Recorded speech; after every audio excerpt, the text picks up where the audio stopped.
अस्सलामुअलैकुम दोस्तों, EST maths past paper के सोल्यूशन की मैं वीडियो बना रहा था और क्वेश्चन नंबर 20 तक हम अपलोड कर चुके थे। तो आज शुरू करते हैं क्वेश्चन नंबर 21 से। What is the solution of non linear differential equation dy/dx equal to x y power 1/2। अब ये डिफरेंशियल इक्वेशन नॉन लीनियर तो है y पावर 1/2 की वजह से, मगर ये डिफरेंशियल इक्वेशन सेपरेबल भी है। तो इसको सेपरेबल फॉर्म में कन्वर्ट करने के बाद हम इंटीग्रेट कर लेंगे। सो इसको हम यूँ लिख सकते हैं y power -1/2 dy equal to x d x. Integrating both sides we get y power 1/2 equal to x square by 4 और y इक्वल टू, दोनों तरफ आप स्क्वेयर ले लें तो x4 डिवाइड बाई 16।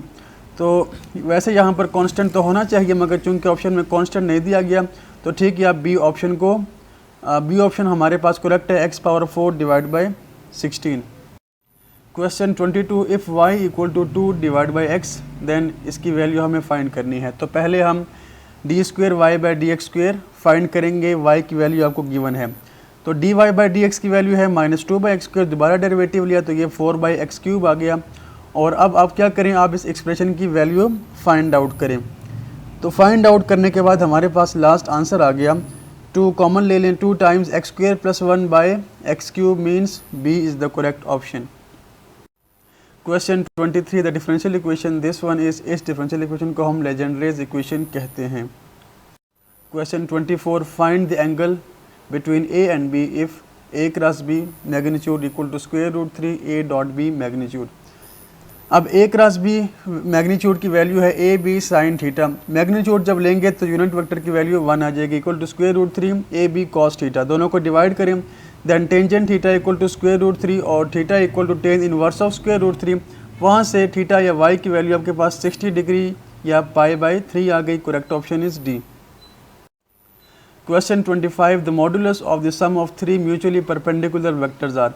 अब ऐसे कौन से वेक्टर्स हैं जो एक दूसरे के ऊपर परपेंडिकुलर होते हैं? ऐसे 3 वेक्टर्स हमारे पास i, j एंड k हैं और उनका सम है i plus j plus k।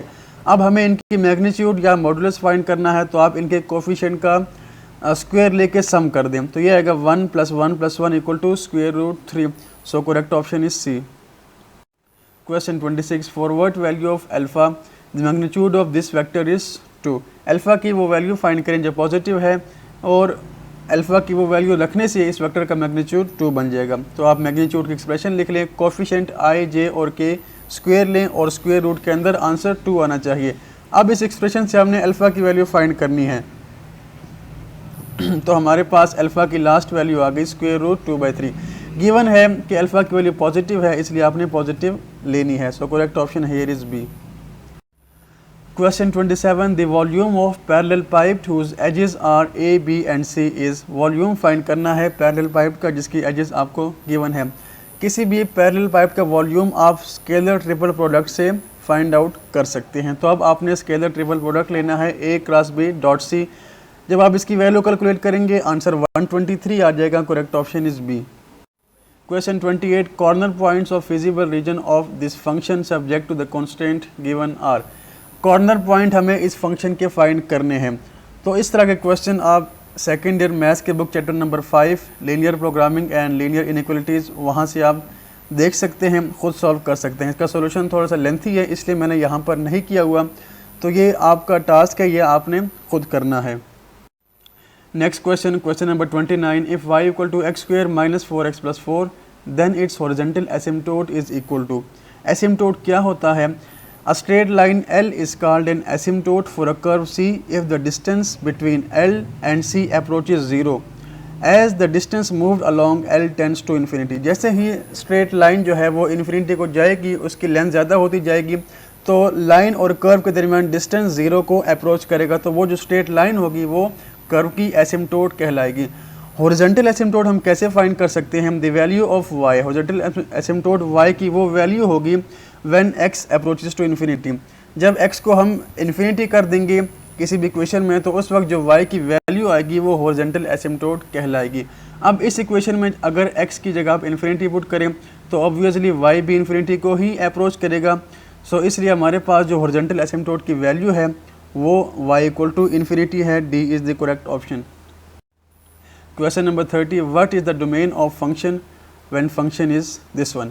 इस फंक्शन की डोमेन फाइंड करें। इस फंक्शन को अगर आप देखें तो न्यूमरेटर में हमारे पास जो स्क्वायर रूट के अंदर टर्म है वो नेगेटिव नहीं होनी चाहिए, मींस x माइनस 1 ज़ीरो हो सकता है या ज़ीरो से बड़ा होना चाहिए। इसका मतलब है कि x की value greater than equal to 1 होनी चाहिए। तो हमारे पास अगर न्यूमरेटर को देखा जाए तो डोमेन आएगी 1 टू इन्फिनिटी ग्रेटर देन 1, मैंने वैल्यूज़ लिख ली। अगर डिनोमिनेटर को देखा जाए तो उसको हम कैसे लिख सकते हैं, x square minus 2x equal to x times x minus 2, यानी डिनोमिनेटर ज़ीरो नहीं होना चाहिए। इसका मतलब x की वैल्यू ज़ीरो भी नहीं होनी चाहिए और x की वैल्यू 2 भी नहीं होनी चाहिए। तो ये जो हमने ऊपर लिखा है 1 इन्फिनिटी, यहाँ से 0 और 2 को एक्सक्लूड करना पड़ेगा। 0 को तो हम एक्सक्लूड कर सकते हैं, तो चूंकि पहले से इसमें 0 नहीं है, तो अब 2 को जब एक्सक्लूड करेंगे तो आप देखें ऑप्शन ए में -1 और 0 भी शामिल है, ये नहीं है। ऑप्शन बी -1 से शुरू हो रहा है मगर -1 तो हमारे डोमेन का हिस्सा ही नहीं है, तो ये भी नहीं है। ऑप्शन सी 1 से स्टार्ट हो रहा है और 2 जो है वो ओपन इंटरवल है 2 पर, यानी कि 2 इंक्लूड नहीं है इसमें। सो यहाँ पर जो हमारी डोमेन बनती है वो ऑप्शन सी बनती है, जिसमें 1 इंक्लूड है, 2 इंक्लूड नहीं है, बाकी 1 टू इन्फिनिटी सारे एलिमेंट्स शामिल हैं without 2। So correct option is C. Question 31, the value of curl of gradient of F del cross del F, ये हमेशा 0 के इक्वल होता है। Question 32, how many fix points the mapping transformation from R to R T of x equal to x square have. तो एक mapping आपको given है, इसके फिक्स पॉइंट हमने ढूंढने हैं कि कितने बनेंगे। फिक्स पॉइंट क्या होते हैं? अ fix point of function is an element of the function domain. Fix point हमेशा फंक्शन के डोमेन का, यहाँ पर रियल नंबर डोमेन है उसका एक एलिमेंट होगा that is map to itself by the function, जो फंक्शन उसी को मैप करे।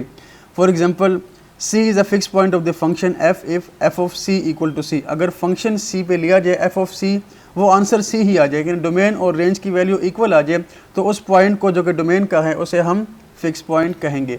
अब अगर यहाँ पर हम ध्यान दें तो r चूँकि रियल नंबर से बिलोंग करता है, तो अगर t ऑफ 0 किया जाए और 0 का स्क्वायर लें तो हमारे पास आंसर 0 ही आएगा, means t of 0 equal to 0 and t of 1 का स्क्वायर लें तो आंसर 1 ही आएगा। सिर्फ ये दो वैल्यूज़ ऐसी हैं रियल नंबर की कि जिनका स्क्वायर लिया जाए तो वही नंबर दोबारा आ जाता है। तो ये हमारे पास दो ऐसे पॉइंट हैं जो कि इस मैपिंग के फिक्स पॉइंट हैं। सो हमारा करेक्ट ऑप्शन यहाँ पर सी है, क्योंकि हमारे पास दो ही पॉइंट्स हैं 0 and 1। Question 33, calculate the acceleration of a particle moving in a straight line according to distance function. Distance function आपको गिवन है, एक्सेलरेशन फाइंड करना है। तो सबसे पहले वेलोसिटी फाइंड करेंगे। वेलोसिटी के लिए आपने क्या करना है, डेरिवेटिव ले लेना है ds डिवाइड बाई dt। अब एक्सेलरेशन के लिए वेलोसिटी का डेरिवेटिव लेंगे, हमारे पास आंसर आ जाएगा 2 and correct option is C. Question 34, if the momentum of a given particle is doubled then its kinetic energy will be. Momentum p equal to mv के equal होता है और kinetic energy half mv square के equal होती है। अगर momentum को double कर दिया जाए यानी कि 2mv बन जाए, तो अब यहाँ पर आप ध्यान दें कि मैस तो चेंज नहीं होता ऑब्जेक्ट का, तो इस केस में वेलोसिटी डबल हो जाएगी, यानी कि मैस चेंज नहीं होगा, जबकि वेलोसिटी जो है वो 2v के इक्वल हो जाएगी, यानी कि मोमेंटम m मल्टीप्लाई 2v हो जाएगा।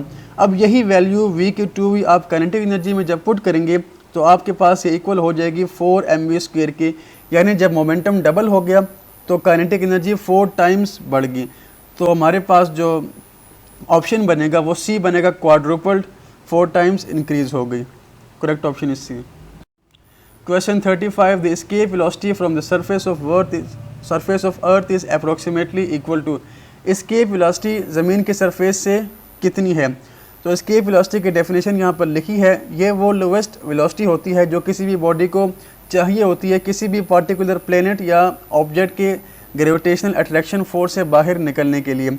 अर्थ के केस में इसकी वैल्यू 11.2 किलोमीटर पर सेकंड होती है। Correct option is B. So दोस्तों, ये थी आज की वीडियो।